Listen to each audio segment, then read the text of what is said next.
Well, welcome everybody, and welcome Ty. Thank you. Ty, you are officially in the hot seat. Yes. Are you ready? I think so, yeah. Okay, good. So Ty, you are not only a former psychology professor, but an incredibly accomplished author. And we're going to dig straight into relationships. Okay. So we're going to start by what you mean when you talk about relationships. And then I want to hear the most important story there is, which is how dog humping is incredibly critical to relationships. Well, okay. We can start You with thought that. you might have 30 seconds. No, we're good. getting serious. Okay, Yes. let's do that then. So I'm what they would call a relationship scientist, and they call it that because it's really multidisciplinary. Okay. So I'm a psychologist by training, but sociologists, anthropologists, behavioral geneticists, all kinds of people are interested in close relationships because they're the most influential thing on our eventual happiness and our quality of life. They find this over and over again. And if you think about your own romantic relationships or your close relationships, where else do you feel so emotional or so obsessive or go to great lengths to behave in ways that are totally crazy? Your relationships are the place where those things happen. So oftentimes we say that romantic relationships, for example, are like a magnifying glass to study things like cognition or behavior or emotion. Wow. Yeah. And how much of this is based on your experience? Was there an influential relationship early on in your life that kind of created the genesis for all of this? It's a good question. So the books I write usually have a certain format to them, such that the chapters start with a kind of ridiculous story that presents a problem for the protagonist, and then in the middle the data will help solve that problem, and then at the end it's either ridiculous again or kind of sappy. I guess if I thought about a romantic relationship story, my freshman year of college, I'd been a poor student in high school, certainly underachieving at the very least. Okay. And so when I got to college, I thought, I'm really going to pull it together now. And I didn't really know how to do that. So I thought one of the things that successful people do that I knew was they wake up early. Okay. So I thought, I'm going to get up at 7:30 every morning, and we go have breakfast. And that was really the only plan I had to be successful at that point. It's good. It was a starting place. Starting place, Yeah. exactly. So I was at the University of Colorado, and I walk into the cafeteria there in Boulder, and it was just a beautiful, actually, cafeteria, and there was nobody in there except for me. And so I went up there, and I got a pancake, and I like pancakes, and I'd sit down there, and about 8:15, this woman walked in, and just one of the most beautiful women I had ever seen in my life up to that point. And she sat down on the opposite side of the cafeteria, and the sunshine was like cascading in, like on her blonde hair, and I was like,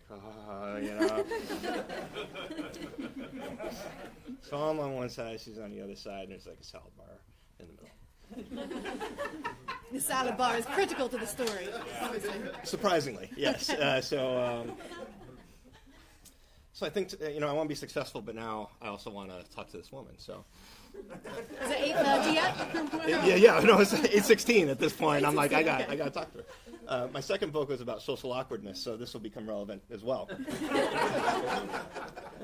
So I'm like, gosh, what would a smooth guy say in this kind of situation? And I didn't really know. So I just sat there for like a tortured 45 minutes. Like, dude, you should talk to her. You should talk to her. Practicing things. Oh, stupid. And so this went on for like a week. Wait, you sat there for a week? Pretty much. I mean, like I kind of, I was in there at 8 a.m. every day. She'd come about 8:15, and she's on the other side, and sunshine, and salad bar. Yeah, so that was actually one of the unusual things. So for some reason, the salad bar was set up, and she would get salad every morning, which I thought was odd. But when you're smitten like that, who cares? So Potentially a good opener. Potentially, and so that was after 2 weeks of acting like a junior high boy. I thought, you know what? I'm gonna get some salad. Baby steps with me, So yeah, it's good progress. Yeah. I thought so. So I get the salad bar, and she's up there, and just totally put together and clearly more put together than me. And so I get there and I realize my pancakes are already covering my entire plate. So I'm like, so I'm just like putting salad. Like garbanzo beans are rolling off the side. Dressing. Stupid.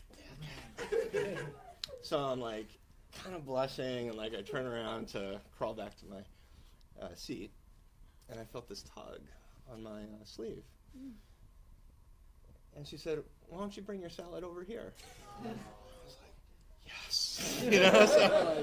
"Yes." So we got to talking. It turns out we hit it off pretty good, and we went on a couple dates. And next thing I know, it's like 4 weeks in, and we had the us talk. Yeah, and she said, "So is there a us?"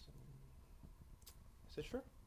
Great. She said, "Well, why don't you meet my parents?" I said, "Okay." And this is always a nerve-wracking experience for somebody. Yeah. A little more nerve-wracking because Tracy's dad used to play offensive line for the Los Angeles Rams, and I'd seen just a little bit. Yeah, I'd seen pictures of this guy, and he was, Okay. So I went out to Denver and got to their house. There's this enormous house on this hill with this long medieval kind of staircase up to it. And I'd worn a sport coat, and it was this kind of tie, this kind of formal sort of thing. So I'm 18 years old. Mm-hmm. Yeah. And so I get up to the door, and I'm super nervous. And my hands are sweating, and I'm like, my hands going to be sweaty when I shake Mr. Olson's hand. And it's good. So they open the door, and Mr. Olson is there, and he like totally crushes my hand. And he's like this enormous 6'8", just enormous, a guy, very muscular still, and but really a nice guy. And her mom shows up. She's very sweet, and then Tracy's there. And then they had this big marble entryway, this long foyer, and I heard this like impending galloping, and I couldn't see anything, and then this enormous dog rounds the corner, and it wasn't even like a big dog, it was like a small pony. It was like just the most enormous dog I've ever seen, and like slams into the wall, and it squares itself and looks directly at me. The dog was about 2 years old, was about 14, 15 human years, so had certain needs. And where is this going? Yeah. Everyone knew. Everyone knew where I was, except for me. So I'm just like, it just like starts galloping, down this marble foyer, and the Olsons are just like, oh Jesus, no, this is. And then it mounted me, and. But it didn't mount me in a normal dog way. Right. Yeah. So it was so big, it mounted me around my neck. So the dog's humping me, and his dog breath is in my face. So now it kind of crawled around. Yeah. No, it was very intimate, and I didn't really know what to do. Where's the hand at this point? I know. I'm just like paralyzed. My human brain's not equipped for these kinds of situations. So is this what you mean by the science of relationships? This is science, well, both awkwardness and relationships. And so Mr. Olson came over and like punted the dog, and that was kind of that. But this was some of my early romantic relationship behavior. I think you might have some fiction writing in you. That might have been like a perfect story. This is stranger than fiction, actually. So all the stories are real. But I enjoy doing that. I enjoy setting up these situations where we're really anxious, right, in our romantic lives, and I really like this idea when we're on the precipice of something. I mean, once the relationship starts, it's beautiful and great, but it's really when you're on the precipice and so full of terror and joy all at the same time. I mean, when else in our lives do we feel that mix of powerful emotions? Wow. Yeah. Well, what about, so you just talked about kind of this moment past that initial anxiety. This next bit that you just called beautiful. Can we measure that? Is there a way of measuring love or measuring kind of the next stage of relationships? Yeah, definitely. So there's a lot of ways we can do that. Okay. So one example would be the word in love. There's this great academic paper called The Difference a Preposition Makes. And you can love a lot of things, right? So we could love chocolate, love our dog, for example, love salad, Or not. Yeah, or not, yeah. Right. But you're not in love with salad, you're not in love with your dog probably. And it's weird. So you can ask people if they're in love, and people don't say I'm kind of in love. Like it's an either-or kind of thing. It's a remarkably accurate measure. if you look at someone under a fMRI and watch their brain in motion, it kind of looks like they're on cocaine, actually, when they're in that heart-pounding butterfly in the stomach stage. And the interesting thing about those fMRI studies is not only is there just the positive emotion centers are on fire, and like the lust centers are on fire, but the negative emotion areas are not just inactive, they're what we would call deactivated, meaning that it's actually really hard to get activity in those areas. And so that's why when a friend's in this new relationship and maybe it's a little bit dysfunctional and you're trying to talk some sense into them, no shot, right? You're getting through. Don't and even actually, try. Right, that's right, because the negative parts of the brain are actually a bit deactivated. Wow. Yeah. Well, so tell me how this kind of relates to you officiating weddings. I understand that a lot of people, because of this science, because of this dog experience, I don't know, they ask you to officiate their wedding. What does that look like, and when have you seen disasters, potentially, in the making versus beautiful things? I've really been wishing that there were no disasters, that because I think I would have to say no, actually, and I think that would be a tough thing to do. But oddly enough, even though they're agnostic, these weddings I do, you do feel a bit of responsibility about it. And so fortunately, the 12 I've done I've really been enthused about what's going on there and really optimistic about the prospects. So you've done 12? I've done 12, yeah. Wow. Yeah. Wow. I'm shocked I get asked. I mean, I'm not holy or anything, and it's a real honor to be able to do so. Yeah. And you actually study the couple, and so you talk to their parents, and you talk to them, and you really go deep into things. And you want to understand who are these people individually, what are their strengths, but also what are their charming imperfections, and what is it about their combination, so the collision between the two of them, that makes those charming imperfections sometimes into strengths, and makes them, of course, better together than they were alone. That sounds very beautiful. I think it is. I think it is. I'm pretty kind of cold social scientist guy sometimes, and that's something that will really, really get me. I just did one 2 weeks ago. It was a former student of mine, actually, and it's still moving you. no. No? Back to scientist mode. No, Misinterpreted not at the all. pause. That must have been an awkward pause. So let's move on to awkwardness. I'm just kidding. Not suggesting that you are awkward, but tell us a little bit about awkwardness. I know there are, but I don't know if you've been studying us this week or whether there is a kind of awkwardness that's kind of seeped into how you interact with people or how you No seeping, things. Just like a full dose at birth, I think. And, Tell us about it. What's the kind of science of awkwardness or the way in which you think about awkwardness and help us understand it? Well, the thing I like about awkwardness is everyone can have an awkward moment, right? So we've all had awkward moments, and those are just simply small deviations from social expectations. If you think about the awkward moments you have, you actually get 99% of the expectations right. But then, like, your zipper's down. And it's like this horrifying kind of thing. You're like, oh my God, my life's ruined. And, I always say it's like walking nose first into a glass door. Now, some of us are chronically awkward. And it's a really interesting kind of thing. If you ask awkward people how long they've been awkward, they'll say for as long as they can remember. And the thing about awkward people is we have all kinds of great data now that show why they're awkward. So I'll give you a quick example. They have eye tracking studies where they watch what people do when they're trying to decode emotions based on someone's facial expressions. So about 85% of the people in the general population will reflexively look to somebody's eyes. And that's a really smart thing to do. Eyes are really rich in emotional cues. Awkward people, by comparison, reflexively look to the chin or to the ear, which feels a little uncomfortable when people do that. I'm trying it now. It's very uncomfortable. Yeah, it's uncomfortable you have very for me. nice ears, but it's a bit uncomfortable. Thank you. That's the nicest thing anybody's told me in a while. So. Sorry, eyes. I feel More very. focused on the I feel eyes. very hot on this one. But, okay. And so they miss out on these emotional cues during the split second early on in the interaction. So now they don't have this critical information. And so what happens neurologically, once again, is you see that they don't activate areas of the brain like right over here that are essential to social processing. Instead, they activate the parts of the brain that are essential to problem solving that you would use for chess or mathematics or a science problem.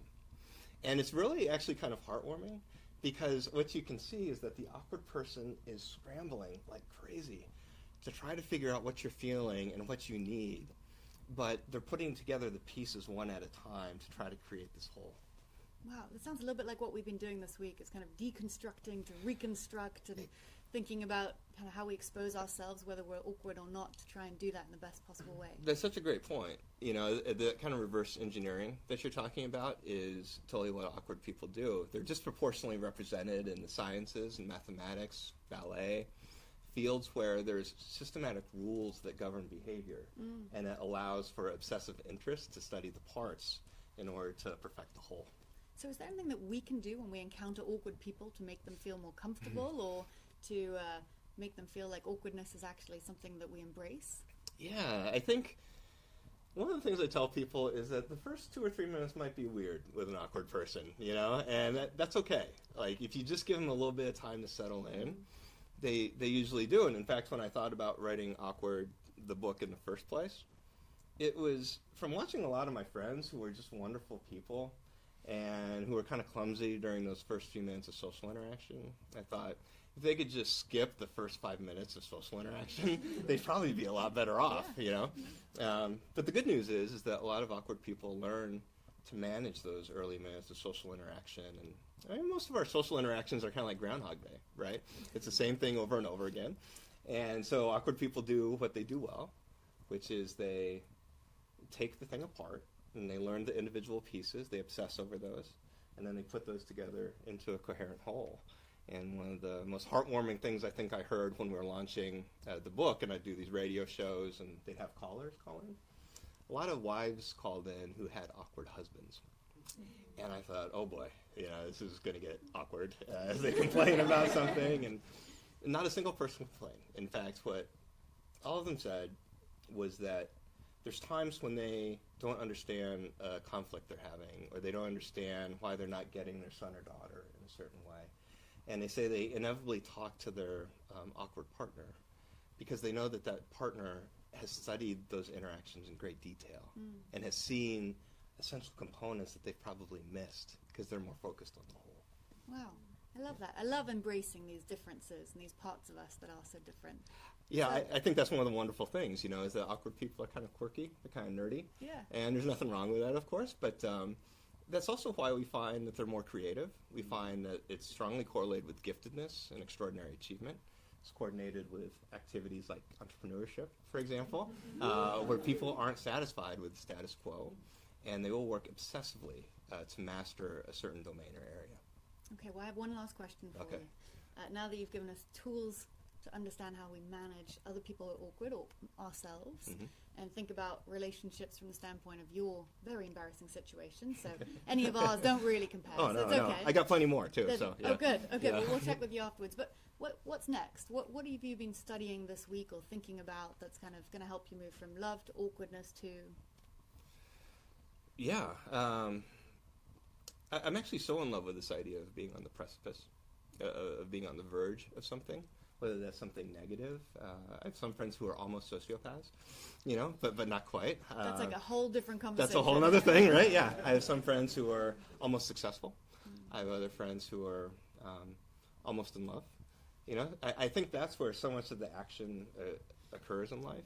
And I think that's where so much courage is. I always think about the stories, right? And I think about my favorite stories, and those favorite stories are about when someone had this really clear choice between being courageous or being comfortable.